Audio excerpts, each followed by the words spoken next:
Gambling with an Edge.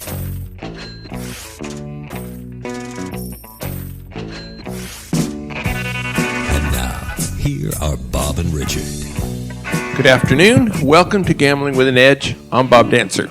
And I'm Richard Munchkin. Our guest today is a sports bettor who calls himself Captain Jack. We'll be talking to Jack in a few minutes. We received an email sent to gamblingwithanedge@gmail.com about the South Points promotion this month, where you have to earn and redeem $25 worth of points to get a $50 Smith's card. The email in question was about how this works on Thanksgiving Day, where you get double points. The answer is it still takes $8,334 in coin-in to earn the $50 gift card, but you still have $8,334 points left over, which you may redeem for $25 in cash or free play. That makes it a type of triple point promotion, up to the first $83,340 coin-in for the month. Bonnie and I just returned from cruising, and during one of our recent Jimmy Jazz shows, there was a question on how much does it cost to get a cash advance at the casino on the Norwegian Cruise Line ships. The answer is 3%. So if you get the maximum of $3,000 per day, it will cost you an extra $90 each time. Compare this to plastic.com method Jimmy Jazz spoke about, where the cost is 2.5%. Still, it can be sensible to spend the 3% if you need to generate a lot of spendable quickly, because you can do it up to $21,000 on a week's cruise for both you and your spouse. I haven't tried to work with NCL with programs such as I want the first $5,000 on this credit card and the next $7,500 on that one and the remainder on this one over here. Even if they agree to do it, this has the potential to get all messed up, but it's a possibility.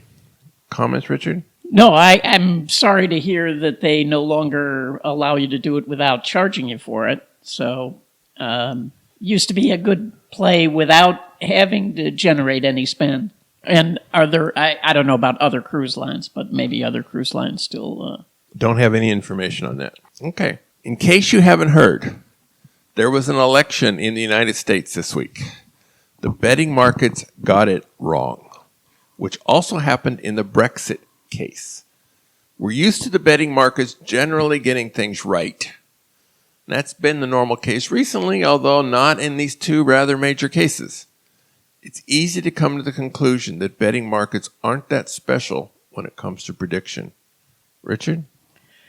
Yeah, I was really shocked, but no matter how out of whack the market got, it doesn't mean there's a 0% chance that the underdog is going to win, right? So even if he had 30 or 20 or 25, I mean, he still wins a quarter of the time or a third or whatever the market is. But it did seem that the market did react the wrong way. Yeah, I mean, up until this point, I had always figured that with a lot of these election betting markets, there's a high amount of certainty equivalency with the action. In other words, you know, instead of a game being played out once, the election is played out millions of times in votes across the country. So there seemed to be a lot of certainty with a lot of these election markets. But Brexit and this election really kind of throws that theory off quite a bit. Yeah, I kind of thought it was like the Academy Awards where you bet that big favorite and Right. Expect to win. But it's like betting no safety. We know how that works. Yeah. That's painful for you to mention. Also in the election news, marijuana is now legal to possess in small amounts in Nevada. So, if you have a losing trip... Yeah, you don't have to drown your sorrows in alcohol, so Yeah, at least you won't have the hangover to go with it. Now, alcohol is comped by casinos. It's It's going to be a while, I think, before you get your joints comped. Now, that would be enlightened management, the first guy who figures that out. I would think the gaming control would step in and say, better ought to not do this. But who knows? Can they do that? I mean, if it's legal, right?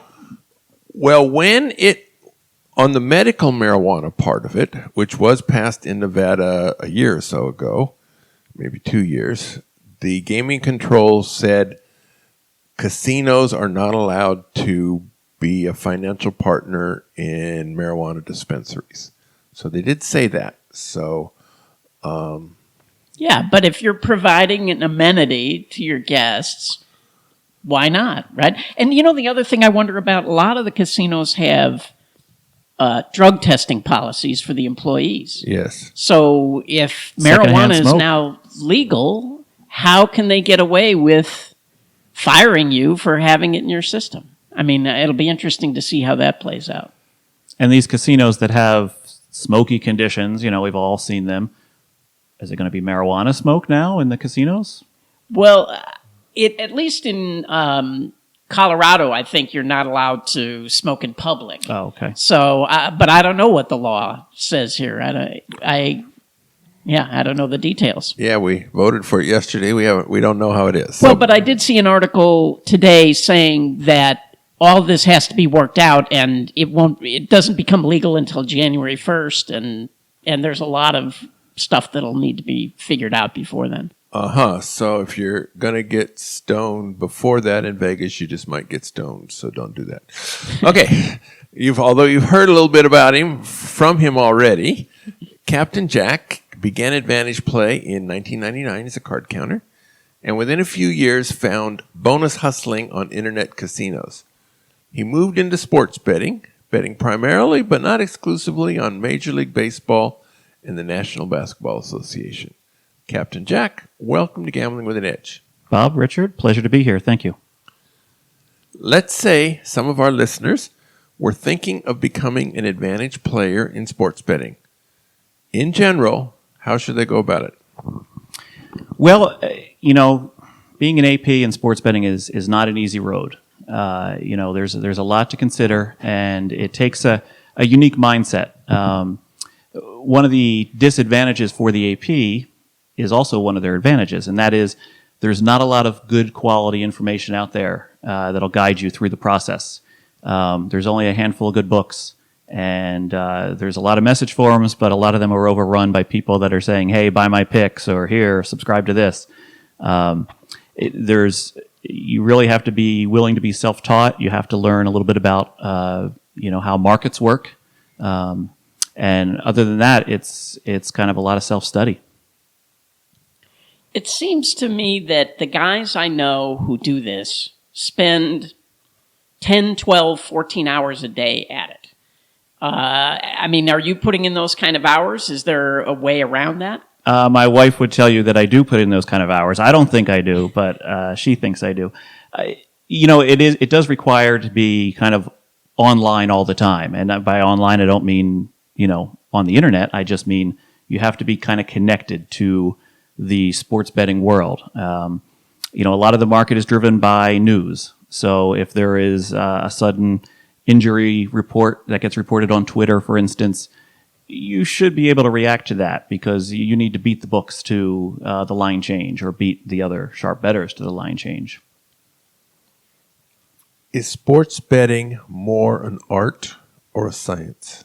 That's kind of a good point. Right now, sports betting is more of an art than a science.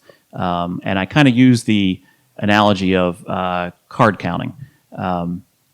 Anyone can learn how to count cards.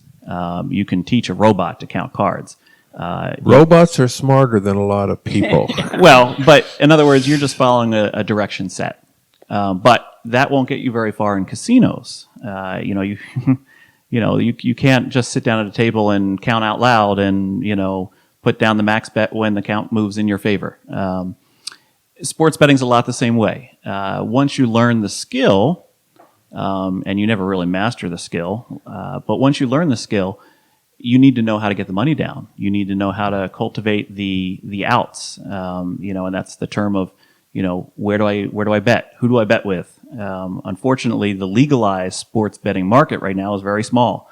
Nevada handles 1% of the worldwide betting handle on sports. And so you're going to have to bet elsewhere. You're going to have to bet on the internet. You're going to have to bet with local bookies, that sort of thing. It just comes with the territory. So right now, sports betting, largely an art.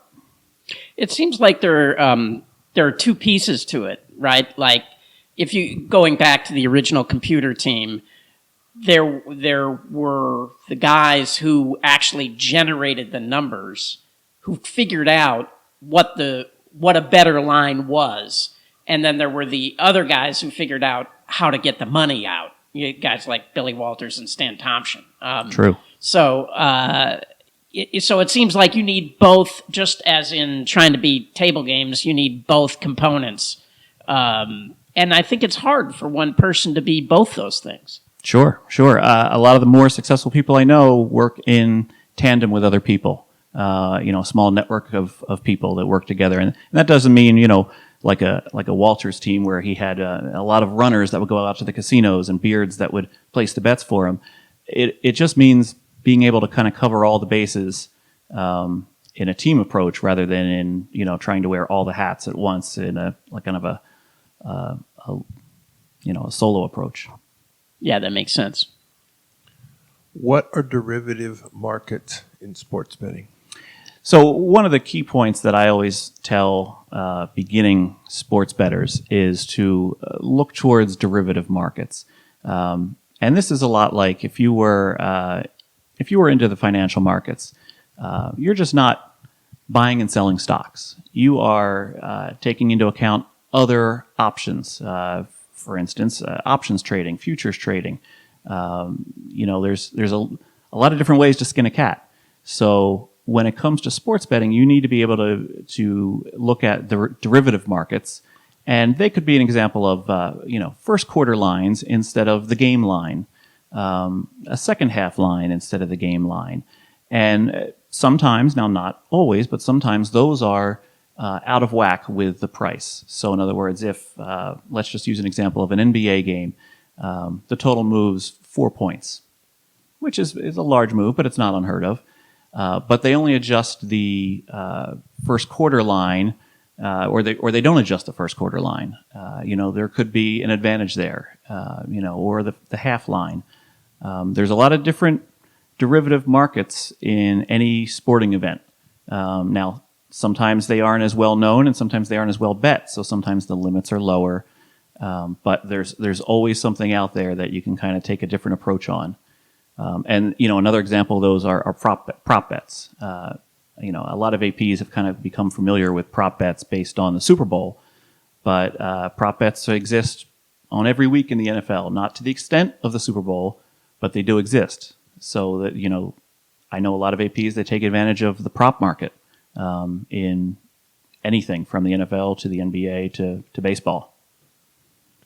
Yeah, it seems like the NFL game itself, the bookies have had enough years and enough work and enough sharp guys that they get the line pretty correct. But when they have to come up with all these other things that you're talking about, and especially in play, it's much easier for them to go wrong. Just as it's easier for them to go wrong in college because there are way more teams and they can't follow every little college as well as they can the NFL. There is somewhat of an inverse relationship between the popularity of a sport and the beatability of a sport. There are a lot of situations where, the more popular a sport is, the harder it is to beat. The market is more efficient. Whereas the more obscure a sport is, the more beatable it is. The bookies just don't take the time to find the best line, and that line doesn't get hammered down the way that a more popular sport might. But you also can get less money down. But you get less money. That's the So curse. what about soccer? I mean, isn't that the most popular sport in the world? It is.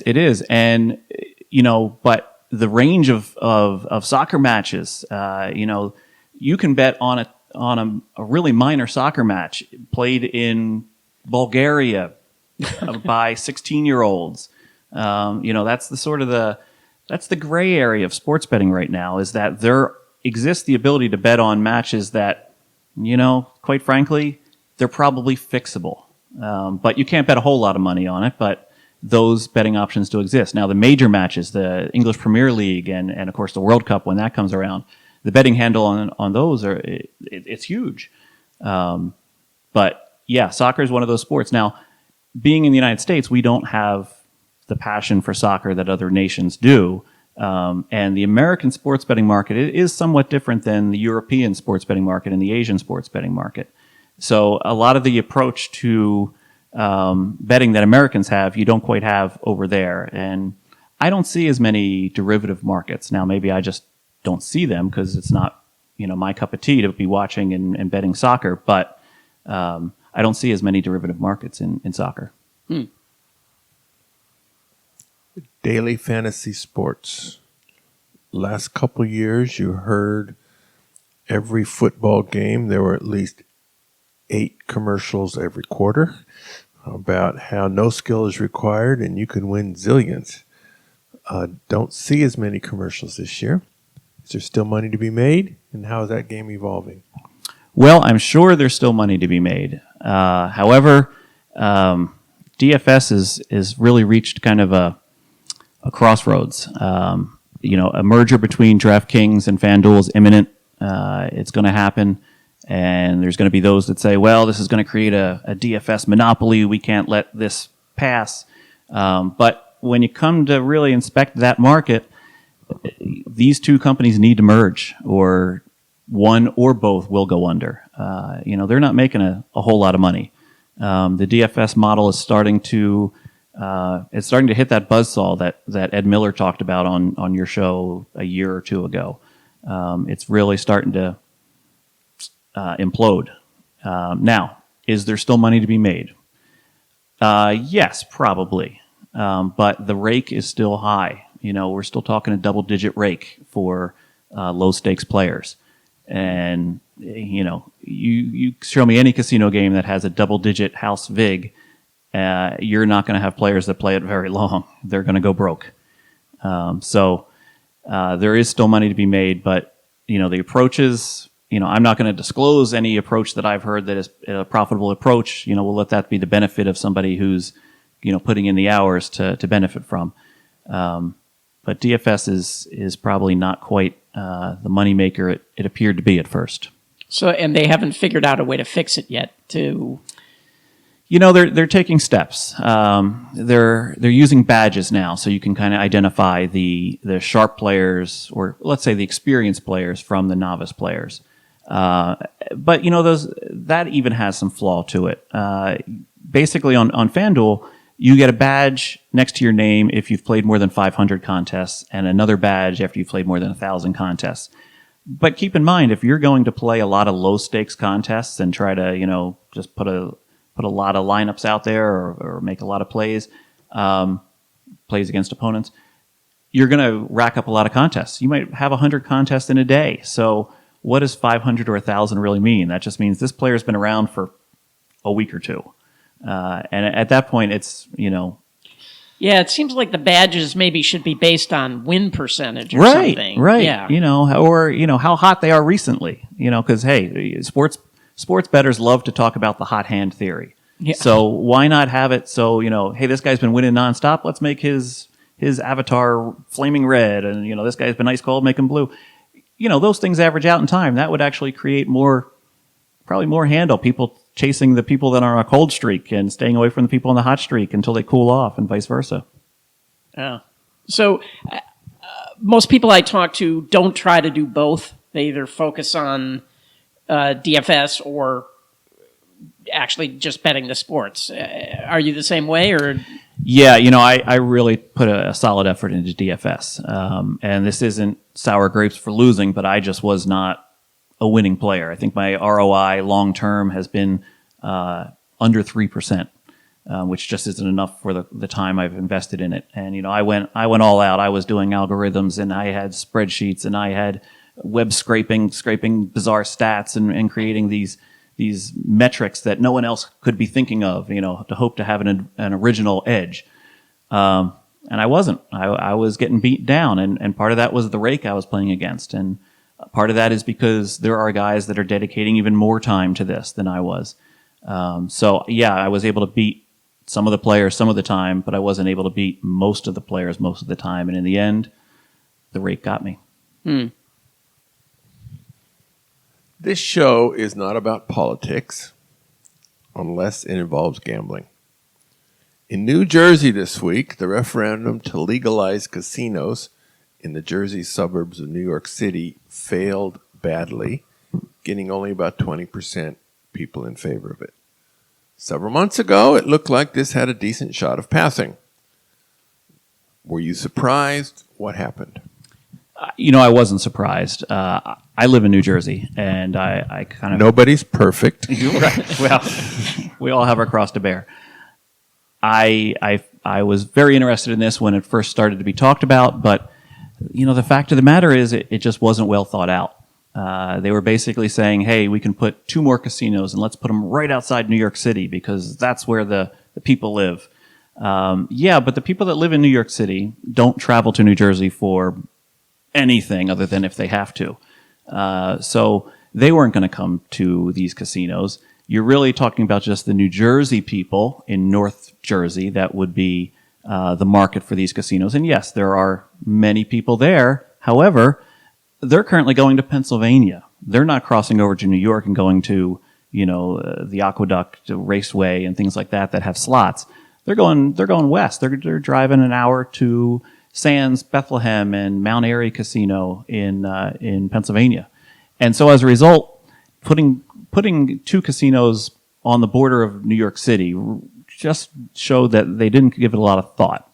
And beyond that, everything else, and this kind of goes back to how we were talking about the marijuana in Nevada, everything else wasn't fleshed out. There's really no details of tax rates or if any of that would go back to support Atlantic City. They said it would, but there was no guarantee of that. So I think a lot of people in the state just thought it just didn't make a whole lot of sense right now.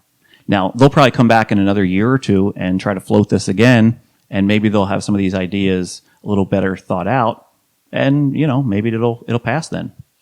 More importantly, well, I don't know, more importantly, but also they have been trying everything they can to legalize sports betting in New Jersey. Yes. And and they need it.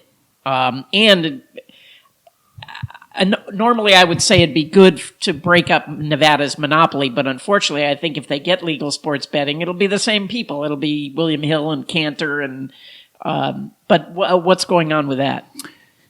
The New Jersey sports betting fight is definitely at a key point. New Jersey's kind of reached their last gasps here.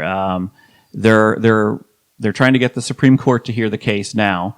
But what they did in the meantime, and they did this just last week, was they played what they call the nuclear card, which sounds very imposing. But basically what they're saying is, let's decriminalize sports betting everywhere for everyone, no restrictions, no zoning. If you want to be 16-year-old and bet on sports, do it. If you want to open up a bookmaking operation at the corner, do it. It's really just no limits. Now, this law will never pass as it is stated right now, but this all stems from back during the court fight between at the federal level in the 3rd District of the United States. The attorney for the sports league said, New Jersey's not commanded or prohibited from doing anything. They just can't pass a law that says that they're regulating or in any way in favor of sports betting. And so, the attorney said, if they wanted to just become the Wild West and completely decriminalize it, feel free, but they're not that stupid. And now New Jersey's kind of saying, well, we are that stupid. We might be that stupid. Go ahead and try us. And that's what they want. They want the sports leagues to say, okay, wait a minute. Okay, you called our bluff. We don't want this, because this really goes against everything that the sports leagues and New Jersey want. It does harm the integrity of the game. It doesn't create more revenue for Atlantic City. It doesn't increase traffic to casinos. It's really not a good option for anybody, but it might be the final straw that the sports leagues say, okay, we'll work with you. We'll try to come up with a solution now. Get them to come to the table. Yeah. Do you think it'll help in any way for the sports bettor to have it open? Well, it might encourage other states to take up this fight. We already have Pennsylvania, New York, and Mississippi. We have legislatures in those states that are ready to introduce bills or have introduced bills in favor of legalizing sports betting. Now, the federal law against all this, PASPA, the Professional Amateur Sports Protection Act, is kind of unique in that it allows in fact, it commands the leagues to be the one to enforce the law. The Department of Justice really has no say in any of this. It's all of the sports leagues, and whenever the sports leagues want to stop somebody from violating this law, they have to file an injunction at the federal level. And the sports leagues don't have unlimited resources. They have a lot of resources, but they don't want to be fighting a war on 46 different fronts. So the more states that kind of join this fight will eventually kind of force the hand of the leagues to say, okay, we can't take all of this on. Let's find a way that, we can make a profit. So in New Jersey, they have Betfair for horse racing, but not for sports betting. Correct. So that would be a good thing to have access to a betting market as opposed to straight bookies. Yeah, definitely. And I strongly believe that the way that this might work for the sports leagues in the end is, and this may sound a little crazy, we let the sports leagues be the bookie. And that doesn't mean they set the line on the games of their own league. It means they run an exchange. They run a market where people can set the line and betting can be accepted. An offer can be accepted or counter offered, and So just like Betfair. Right. Betting exchanges have been wildly successful. And the leagues kind of did this with ticket scalping. Ticket scalping used to be a big problem. And the leagues finally said, well, fine, we'll be the exchange where people can buy and sell their tickets. And it's been successful for them. They take like a 15 or 20% cut on those. But if they did sports betting exchanges, and let's just say the NFL did the NFL betting exchange, and they took just a 2% commission on both winners and losers. The handle on the NFL betting worldwide is $180 billion. If they got just half of that, $90 billion, and they were able to get 2% of that, I mean, that's a ridiculous amount of profits for the NFL. And I think most of your listeners would say, well, that would mean the bad guys won. But that would at least let them have a stake in the operation so that they can finally get off their high horse about the integrity of the game. They would have all control over the integrity of the game. They would be able to spot suspicious activity in their betting markets. They could be the policemen that they've always said that they wanted to be. It would make a lot of sense for the sports leagues to run their own exchange operations. But, yeah, it does. I hate the NFL, so right. I'd hate to see them make all that money. But you make a good point. And unfortunately, that would mean that the loser in this scenario would be probably the casinos. If online betting exchanges became where everyone wanted to bet. The Nevada casinos. Well, Nevada casinos, but also, for instance, in New Jersey, where they were expecting Atlantic City to get a revival from sports betting. Betting a 2% commission is like betting minus 104. Every sports bettor in the world would love to get minus 104 all the time. Even the novice sports bettors and the square sports bettors, they would understand that minus 104 is better than minus 110. Yeah. So, the casinos would have to either match that, or they'd have to offer a different product, or they'd have to offer some kind of value on the product. Maybe derivative markets is the answer for casinos.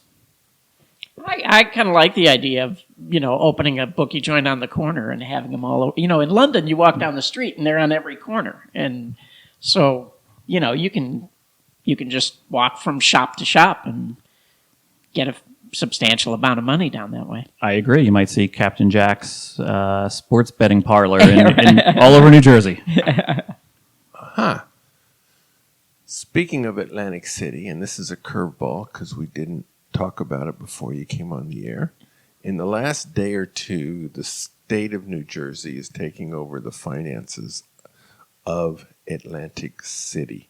because Atlantic City itself handles their finances about as well as Trump handles Twitter. So, how do you see that working out? You're going to get mail on that one, Bob. Oh dear.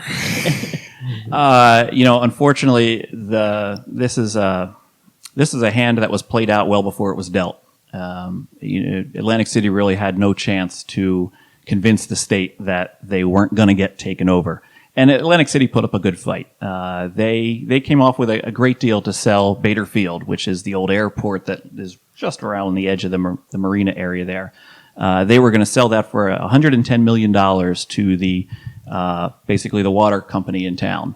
And that was an outstanding price. And there was also going to be a stipulation with that a large part of that payment was in debt received. So nobody was going to turn around and try to buy that piece of property from the water company to develop on Bader Field, even if they would have paid that exorbitant amount. Bader Field was not worth $110 million. So Atlantic City came up with some creative ideas to try to stave off this state takeover, but I don't think it was ever really in doubt. They owe so much money in property tax refunds to the casinos who are valued at billions of dollars and can easily say to them, look, we're not making billions of dollars. We're not worth billions of dollars. And the tax court says the casinos are correct. They're not worth billions of dollars. And, for instance, they owe to Borgata, I think it's like $170 million.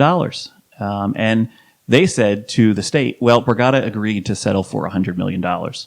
And then Borgata MGM said, no, we didn't agree to that. We said, that might be the case if you can avoid the state takeover, but we didn't agree to anything.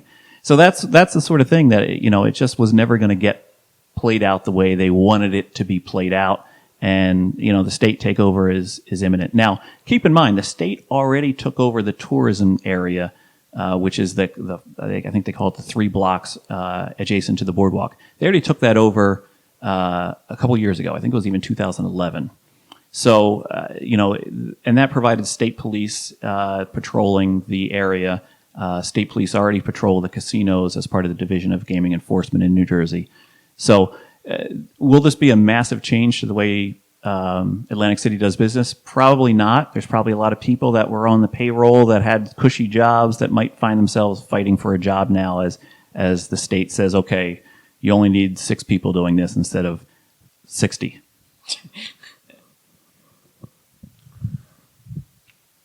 Video poker in Atlantic City and other places on the East Coast. Is there any advantage play back there? Well, I've always said that when I come to Vegas and I talk to other APs, especially in the Vegas area, I'm always saying, I don't know how you compete with everyone that's around here because there's just so many people in this area. Sort of the same deal back east. There are a lot of APs in the area that kind of swarm on to any promo, however small, it could be a 1.5% edge, and people will be locking up seats for 12 hours before it goes live. 1.5%. We'd kill for that edge in Vegas, right? In video poker. You video poker guys got to take up table games or sports betting. But it's very similar, and it's frustrating to be an AP and try to compete with swarms of other APs unless you have some kind of way to team up with them or network with them so that the bounty gets shared by all. But more often than not, those players usually aren't that friendly to begin with. Early in the show, we were talking about becoming a advantage player in sports, and you talked about very few books on the subjects. Would you consider Stanford Wong's Sharp Sports Betting to be one of them? Why or why not? Yes, definitely. That was actually the book that got me kind of started in my process was Sharp Sports Betting by Stanford Wong. The original came out in 2000. I think he did an update in 2012 that updates some of the statistics in the book. It's a very good book because it's written, and I think any AP has read a Stanford Wong book, and he has a certain style of writing that's extremely dry. But at the same time, once you've read a Stanford Wong book, you're used to that style. And so that's probably a good bridge book for an AP to kind of go, okay, well, how do I take my blackjack knowledge and apply it to sports betting? He has a very good approach. Now, there's certain areas in the book that are very dated. 2000 was a long time ago. And as a result, there are certain angles that he uses in the book that probably don't have much weight anymore. There's certain things that he kind of talks about that are probably long gone in terms of an exploitable edge. One of the things that he talks about in there that is still viable but not quite as at juicy prices is teaser betting. Teaser betting is still a viable form of Derivative betting. market. It's a derivative market, correct. And, for years and years, casinos, sports books said, teaser bets, those are for suckers. We'll let you play teaser bets all day long. And then they found out, look at these guys that are teasing. When you cross one of these numbers. Right. When you're teasing through some key numbers in the NFL, suddenly these bets are a positive expectation. Now, the way to adjust for that and still attract a lot of square action is to change the prices. So, it used to be you could come out to Vegas and you could do a little hunting, but you could find 2 team teasers at even money. You could find 3 team teasers at plus 180. Now, no such luck. Minus 120 for 2 team teasers, sometimes minus 30. 3 team teasers at plus 160 instead of plus 180. Now, those may seem like minor changes, but they're actually fairly large when it comes to the break-even point at which those bets are positive or negative.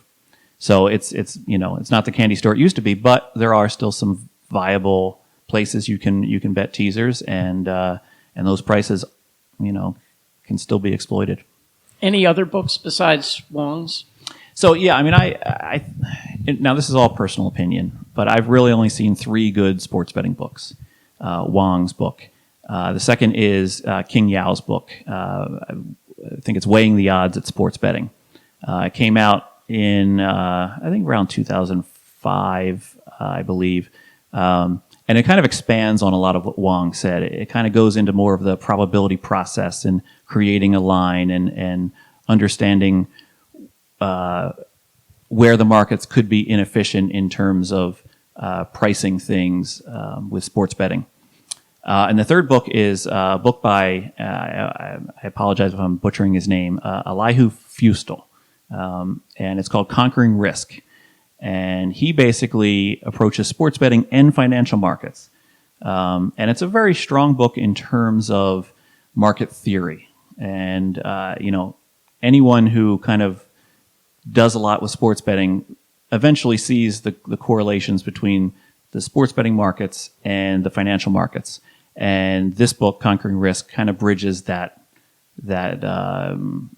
area. And he does a very good job of kind of laying out exactly how you go about creating your own handicap line and quantitative analysis. The guy that wrote it, he's a big quant now. And what that means is he does quantitative analysis for his betting markets. And eventually, towards the end of the book, it gets into financial markets. So if you had kind of that interest and you wanted the stepping stone approach, the end of that book gets into financial markets as well. Now, you mentioned you bet a lot of baseball. Are you familiar with the book? Yes. But you didn't mention that on your list. I don't refer to that much as a kind of a how-to on sports betting. That book is great about the odds of baseball and a lot of how they kind of, everything you kind of have learned about baseball might not be quite what you thought it to be, in terms of game scenario. And actually, I would say the book is probably a really good read for anyone interested in live betting, because that kind of goes into some of those details about how how the game plays out in certain scenarios. Mm-hmm. But yeah, in terms of, there are a lot of great books about sports theory and things like that, but they don't have any kind of direct correlation. Or they don't use sports betting as their basis. But there are other good books that I've read that have kind of advanced my game, and it was probably never the intention of the author to advance the game of a sports bettor, but they just gave away a lot of secrets that you could then use in your betting. One of the things I seem to recall when Stanford Wong was writing his book, he would write a chapter and then publish it for free on his website, BJ21, and let all the APs hammer it and tell him what he did wrong, taking notes as to what they did. And then when they were through that chapter, he'd put out another one, and everybody would hammer it. And he says, this is the best way to get a book right. And I'm thinking, yeah, but it's also the best way not to sell any books, because everybody could get it back there for free. Well, I read and I hammered his. And, I probably didn't write any critiques of his work back when he was posting that, but I read it when he posted it, and I also bought a copy. And same with King Yao, his book. He did the same thing, and I also bought a copy of his book when it came out as well, even though I had read all of his online chapters. Yeah, I think a lot of people want to have it all in one spot. I posted a lot of my interviews online for free, but people still buy the book. As well they should. I'm kind of surprised that I wonder if those people who sort of pointed out all of Wong's mistakes to Wong regret having done it because now it's in the book. You know what I mean? True, and what Wong did with that, as well as his dice setting book, is he would put the person's name in that gave this critique. So yeah, every once in a while I'll thumb through his book, and I'll say, I wonder if Frank B is regrets having said this in the book. Frank B is going to be on our show again in a few weeks. Right, we'll ask him that. We ought to ask him that. All right, we're talking to Captain Jack about sports betting. We have a couple other points to ask him about the online betting in New Jersey. But before we do, we're going to take a break for some commercials. South Point has more than 10,000 games, returning more than 99%. This is more than anybody else has. You can earn Smith's gift cards at half price this month. Usually when you play 8,334 points, you earn $25 in cash back or free play. In November, the same number of points and redeemed in November earned you a $50 Smith's card, up to 10 cards per person.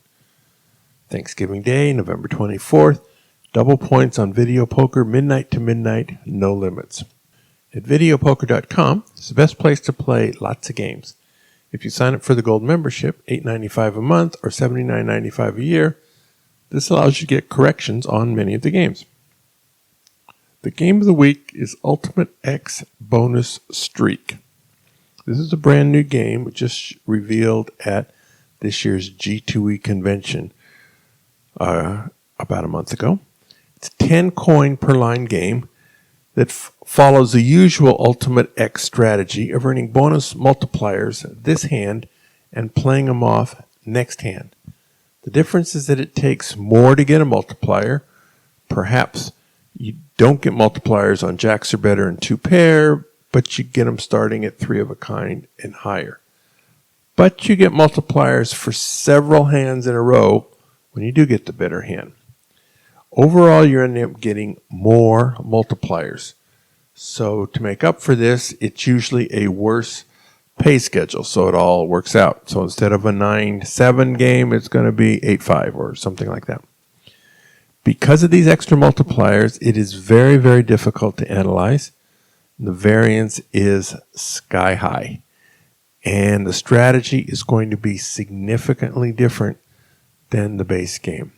So I've not seen a good strategy yet. Perhaps they'll be posted on the Wizard of Oz site. I don't know. But it's going to be a tough one. All right. We're talking to Captain Jack. In New Jersey, they do have online casinos. Do you play them, and what can you tell us about them? I do play them. New Jersey is one of the few states, and it's really just New Jersey and Delaware at this point, that have online casinos. Nevada had it only for poker. So it's actually not a bad market. Pretty much all the video poker is full pay for that game. It's 9-6 jacks. It's 8-5 bonus. Double bonus is like 9.6. It's not the best, but it's it's better than you find in the casinos in New Jersey, in the land casinos. It's not the gold rush that online casinos were back at say 2000 to 2005. Well, there are too few of them for one. Right, and each land casino in New Jersey can have up to 3 online casinos.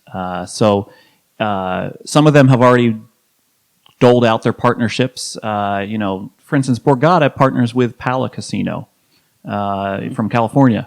It's just an odd pairing in my mind, but they also partner with Party Poker. And now that they're fully MGM, I would imagine that there's going to be some kind of play there with, because MGM has done some work towards online casinos in the past as well. Caesars has their own, but they also partner with 888. Poker Stars for online poker partners with resorts, and they also have an online casino, but it's not that good. Their product is largely poker. Much like casinos used to be, there are deposit bonuses, but they give very little free up front. Previously it used to be, you could sign up and you get 100% match bonus or something like that. These bonuses are much more reasonable in terms for the casino. The bonus might only be, 100% free up to $5, or it's 10% free up to $50, that sort of thing. But once you actually start playing with these casinos and you start to kind of build your your play with them, they do send some fairly juicy offers. Now they're not nearly as juicy as they used to be, but Bob, you might like that. Your edge is greater than 1.5%. But the problem is you have to be within the state of New Jersey. Yes. And last I checked, now it's been a couple of years, last I checked, they had very good software about detecting if you were trying to come in through a VPN or... Yes. Or even if you could have a computer in New Jersey, but if you even had some kind of... software on it, like Log Me In or something, right, it would make you delete the software off the machine. Yeah, make sure that service wasn't running at the time. The geolocation software is very good in New Jersey, and they've made a lot of improvements for that. Now, that actually kind of bears well for other states that want to get into this. Geolocation's always been kind of that part where people say, oh, look, I live right near the border and I can never log in, and that sort of thing. People complain about that in Nevada all the time with the various mobile sports betting apps. But geolocation's made a lot of good progress. Now, these casinos aren't anything to make, for an AP to make a ton of money off of. There's just not a lot there. But at the same time, their loyalty clubs do offer up to 0.5% cash back, which is, something land casinos have done away with long ago. Well, that makes 9-6 jacks an even game. Nothing close to the 1.5% edge you were talking about. Then they'll offer you a bonus, and they'll say, Bob, if you deposit $1,000, we'll give you a $500 match, but you have to play it through 40 times. Do they have autoplay? They don't have autoplay. Which software do they use? Well, so that's just it. Is online casinos back in the day used to be you just use one type of software. Now, an online casino usually has multiple types of software. So, for instance, the video poker games are by IGT. A lot of the other software is by GameSys and Nextech and these other companies. So they don't have microgaming and Playtech and... Not that I'm aware of. Now, those companies might have morphed, in that gap between 2006 when we all got offline and now. Those companies may have morphed into some of these other names that are currently up there, but a lot of the slots that are available are pretty much dead-on replicas for what's in a casino. The video poker plays very close to what would play in a casino, that kind of that look and feel of an IGT video poker machine.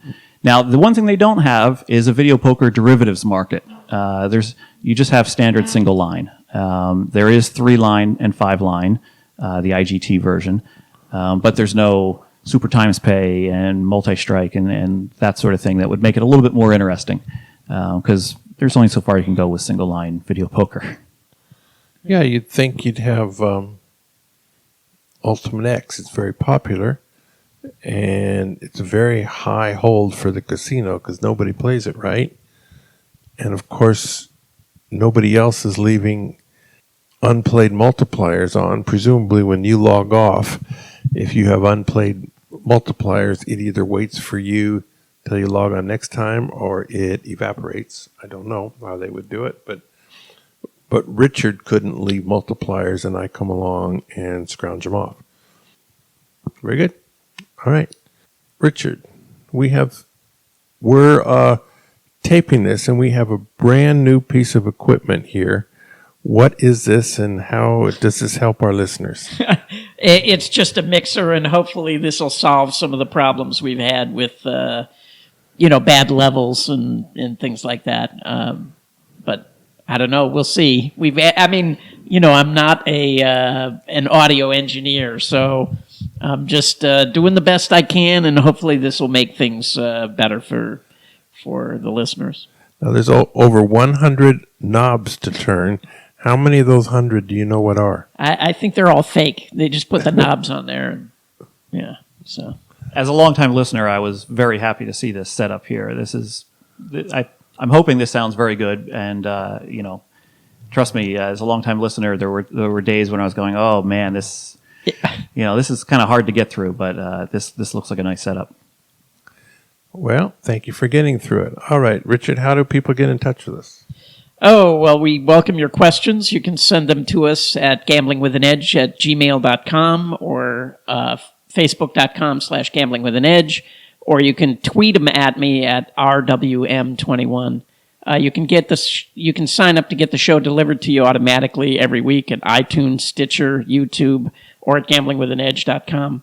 And for an archive of all the old episodes, every show we've ever done, you can find that at bobdancer.com. Very good.